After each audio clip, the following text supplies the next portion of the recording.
Assalamualaikum warahmatullahi wabarakatuh. Bertemu lagi kita dalam segmen Gegau Momok di channel The Story Keempat Now bersama saya Abang Long.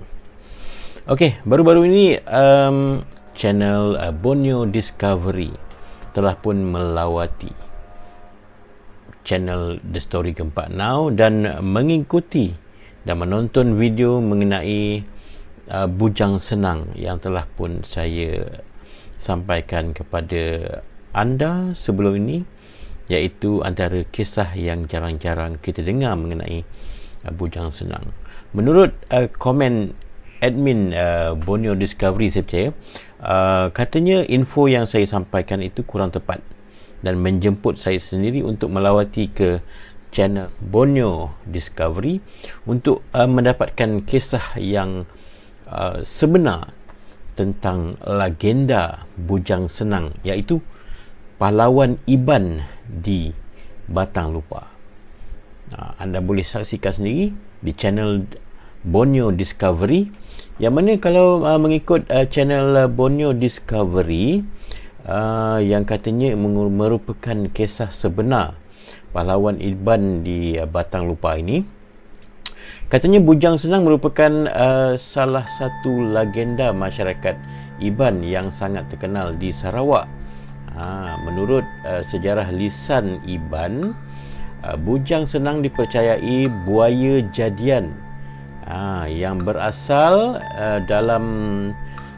dari pahlawan Iban yang bernama Luyuh, iaitu salah seorang Raja Berani Iban yang terkenal dalam tradisi ngayau di Sungai Skrang dan Batang Lupa pada zaman dahulu. Luyuh merupakan manuk sabung kepada Panglima Rumpang, iaitu pemimpin wilayah Skrang, dan amat digeruni para musuh di wilayah lainnya pada zaman itu.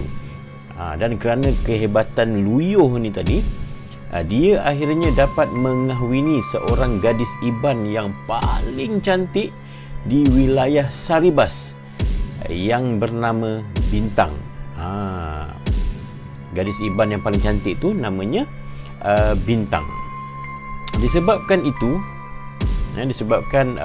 Luyuh tadi berjaya mengahwini gadis Iban yang paling cantik ni, jadi para lelaki Iban di kampung dia tu mula menaruh perasaan dengki dan rasa iri hati kepada Luyuh ni tadi. Akhirnya pemuda-pemuda kampung ni merancang untuk membunuh Luyuh. Mereka meletakkan racun di minuman Luyuh, namun tak pernah berhasil. Malahan dalam perlawanan juga tidak ada sesiapa yang dapat menewaskan Luyuh. Ini kerana Luyuh dikatakan memiliki kesaktian yang luar biasa, yang tidak dimiliki oleh pemuda-pemuda yang lain. Kerana itulah para musuh Luyuh ini telah berkomplot sesama sendiri untuk membunuh keluarga dan menangkap isteri Luyuh untuk mendapatkan rahsia kelemahannya ketika Luyuh tidak ada di rumah. Mengetahui kejadian itu, Luyuh telah berlawan habis-habisan dan dikatakan berjaya membunuh ramai musuh-musuhnya. Dan berikutan itu pula, para musuh Luyuh menggunakan isterinya untuk mengumpan Luyuh ke dalam air. Kerana itulah kelemahan ilmu Luyuh. Yang ni ada sedikit kaitan dengan kisah yang pernah saya sampaikan, iaitu kelemahan pendekar ni tadi, ataupun sebujang senang ni yang asalnya daripada pendekar Iban ni. Kelemahan ilmu dia ialah air, air Sungai Batang Lupa saja. Kemudian demi menyelamatkan isterinya, Luyuh dikatakan berlawan di air dengan segala kekuatan yang ada. Kerana ilmunya tidak digunakan ketika berlawan di air, akhirnya Luyuh telah pun kehabisan tenaga. Namun walaupun Luyuh telah pun kehabisan tenaga, pemuda-pemuda yang dengki ini tadi masih tidak dapat membunuh dia. Luyuh berpura-pura mati dan telah menenggelamkan diri di dasar sungai yang keruh. Kisah dia macam tu. Dan pada satu ketika di saat Luyuh sedar, dia pun terus masuk ke dalam hutan dan merancang untuk membalas dendam di atas kematian seluruh keluarganya. Ketika dia merancang untuk membalas dendam atas kematian seluruh keluarganya, ketika itulah dia terserempak dengan Inik Manang, iaitu dewa suci masyarakat Iban di Panggau Libau yang telah pun turun dari kayangan. Inik Manang melarang Luyuh membalas dendam kerana katanya dia akan mati disebabkan segala ilmunya telah hilang. Tapi Luyuh masih bertekad dengan kuat ingin membalas dendam, sehingga akhirnya Inik Manang memberi Luyuh buluh kuning dan menyuruh dia melemparkan buluh kuning tersebut melepasi 7 anak sungai. Macam tu.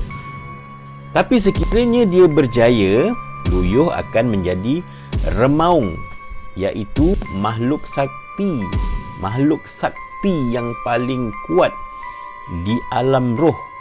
Dan sekiranya jatuh di sungai, dia akan menjadi buaya sumpahan yang sakti. Pula dah. Menjadi buaya sumpahan yang sakti. Ketika Luyuh membaling buluh kuning tersebut, buluh kuning yang dilemparkan telah pun jatuh di dalam sungai yang ke-6. Jadi syaratnya tadi kena lemparkan melepasi 7 batang anak sungai, tetapi malangnya buluh tu telah jatuh apabila Luyuh melemparkan buluh kuning di batang anak sungai yang ke-6.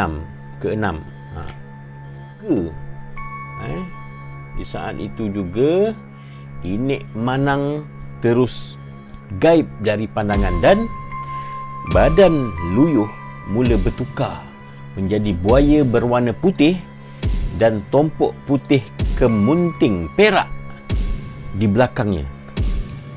Luyuh telah pemudik ke hulu dan bertemu dengan ahli keluarganya yang lain dan menceritakan kejadian itu, lalu menyuruh semua ahli keluarganya yang lain seperti keluarga petunggal Luyuh untuk meninggalkan tempat itu. Kerana kata Luyuh, dia akan membalas dendam. Menurut cerita, Luyuh sering menjelmakan diri. Menurut ceritanya, Luyuh sering menjelmakan diri sebagai manusia biasa dan boleh menjelma menjadi buaya putih sebesar Sungai Batang Lupa. Dan Luyuh bersumpah akan membalas dendam kepada musuhnya dan semua keturunan musuhnya. Sejak dari itu, sejarah kisah Luyuh telah pun menjadi terkenal. Namun kerana sejarah ini tidak dibukukan, maka menyebabkan banyak versi sejarah Bujang Senang yang berbeza dan bukan mengikut sejarah yang asli. Termasuklah versi Bujang Senang yang telah saya paparkan videonya dalam channel The Story Gempak Now dalam segmen Gegau Momok. Tapi menurut channel Borneo Discovery, katanya kisah ini merupakan kisah yang asli, kisah versi original mengenai Panglima Iban ini yang bernama Luyuh. Okey, ikuti video-video dari saya dari semasa ke semasa dalam Gempak Now pada masa akan datang. Terima kasih diucapkan kepada admin Borneo Discovery kerana telah sudi melawat channel Story Gempak Now dan juga telah menjemput saya untuk mengikuti kisah-kisah daripada Borneo dalam channel Borneo Discovery. Terima kasih dan teruskan sokongan anda. Assalamualaikum warahmatullahi wabarakatuh.